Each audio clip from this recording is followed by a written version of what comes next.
This time they've come for the Jews. Next time, they'll come for you. I'm Jonathan Sacerdoti. The world-famous Jerusalem Quartet had its concerts this weekend in the Netherlands cancelled. Threats of violence silenced Jewish musicians. In a desperately sad statement, the Jewish Israeli musicians said they are shocked and deeply saddened that their performances at the Concertgebouw in Amsterdam will not be taking place. Their statement said that due to violence in the streets and threats to the Concertgebouw, ours were the only concerts cancelled, which evokes memories of darker times for Jewish artists in Europe. After an enormous amount of pressure, the venue has now decided to reinstate one of the concerts in a much smaller room and at a different time. They are encouraging people to watch a live stream from home. No apology was given, and even this is really too little too late. Ultimately, it misses the whole point. Now, more than ever, we need to stand up against intimidation and threats. Freedom of speech and to protest are not excuses for intimidating behaviour, bullying, vandalism, or violence. The cancellation of a concert because it features Jewish players is unforgivable. If there's a serious threat to security, then the police and even the army should be there to ensure that the event goes ahead and any danger is removed using the full force of the law. It's the bullies and the thugs who should be removed, not the musicians or Jews.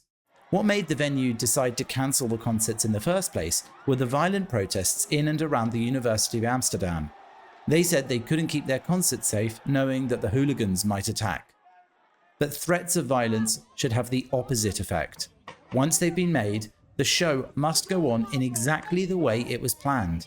Just add as much security as it takes to ensure that it can. That must be the only response we consider. Trashing universities, blocking a bridge, threatening a song competition, ruining a graduation ceremony, all acts defended by some these days as legitimate methods of expressing one's opinion. All of them supposedly fine examples of that most noble of freedoms, the freedom of speech. But in reality, they're examples of forcing others against their will to submit to the demands of extremists. Last week's Eurovision Song Contest provides a good example of an organisation and a nation standing strong against similar threats. The European Broadcasting Union and Swedish authorities did everything they could in the face of the disgusting mobs threatening the Israeli entry, Israeli audience members, and the entire event. If it takes 100 police to escort the Jewish singer from her house arrest in her hotel room to the arena stage to perform, so be it. That is what they did. And that was the right thing to do.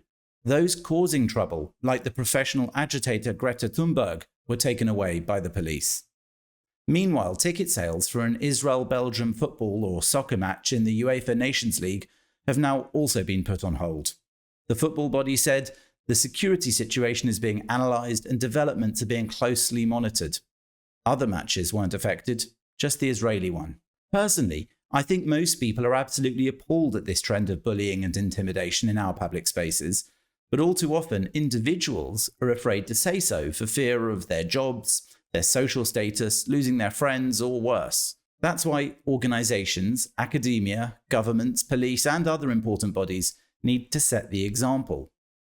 The protesters aren't winning debates and discussions because they're not even having them. Instead, they're threatening the rest of us. And depressingly, they're winning by force. But appeasing them, cancelling parts of our lives in any way, and hiding Jews to keep them safe can never be the answer. We don't give in to thugs, to bullies, to terrorists, or to their supporters. We stand up against them. We face down Nazism, we face down fascism, and now we must face down today's aggressors and racists. Let it happen now to Jews, and you'll soon see the thugs will use the same threats against all other parts of our society, politics, and culture.